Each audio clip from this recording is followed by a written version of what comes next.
यता सुन तिमीले आज बुबु खाइ छैनौ रे हो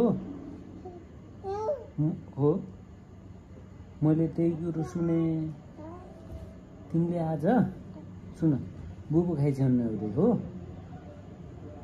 अनि यसरी बुबु नखाएर त अनि लुरे भइन्छ नि त अलि मोटो स्ट्रङ हुन परेन पर्यो के हो भन तिमीले खाइ छैनौ रे आज हो खाना पर्यो कि यसरी कहाँ हुन्छ त नि अहिले नखाएर त यो बेला नि तिमीले जति धेरै बुबु खान्छौ नि त्यति तिम्रो ब्रेन डेभलपमेन्ट हुन्छ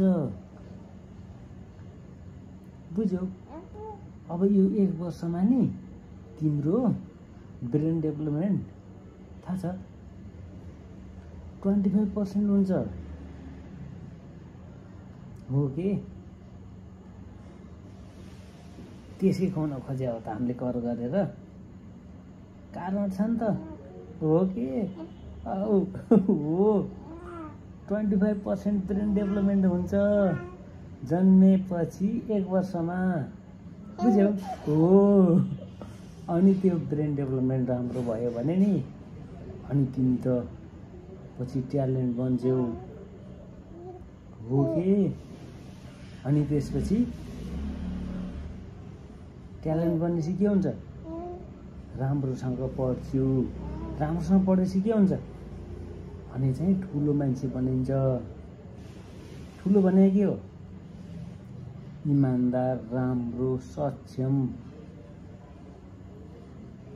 बनेर अनि यो देशको विकास गर्न परेन अहिले त सबैजना विदेश जान थाले नि त यहाँ भ्रष्टाचारीहरूले देश चलाएका छन् बुझ्यौ भ्रष्टाचारीहरूले देश चलाएर आफै लुटेर खाएका छन् अनि युवाभरि सबै विदेश जान थाले नि त्यो भएर अनि कुरो बुझ्यौ के अरे त्यहाँ हामी हो कि त्यो भएर अनि तिमीले दुध खाने कुरो त अनि देश बनाउने कुरासँग सम्बन्धित छ नि त्यही भएर बुबु खानु पर्यो तिमीले टन्न बुझ्यौ हो कि के अरे हो यी भ्रष्टाचारीहरूलाई नहेट्नुपर्छ अब जेलमा हाल्नुपर्छ कि पछि यिनीहरूले त देशै लुटे यस्तो देशमा जन्मेपछि त कि हामी पनि जानु पर्यो देश छोडेर होइन भने त यिनीहरूलाई त राम्रा ट्यालेन्ट ब्रेन डेभलपमेन्ट भएको मान्छेहरू नेतृत्वमा आएर यिनीहरूलाई लखेट्नुपर्छ जेलमा हाल्नुपर्छ अहिलेसम्म भ्रष्टाचार गरेको सम्पत्ति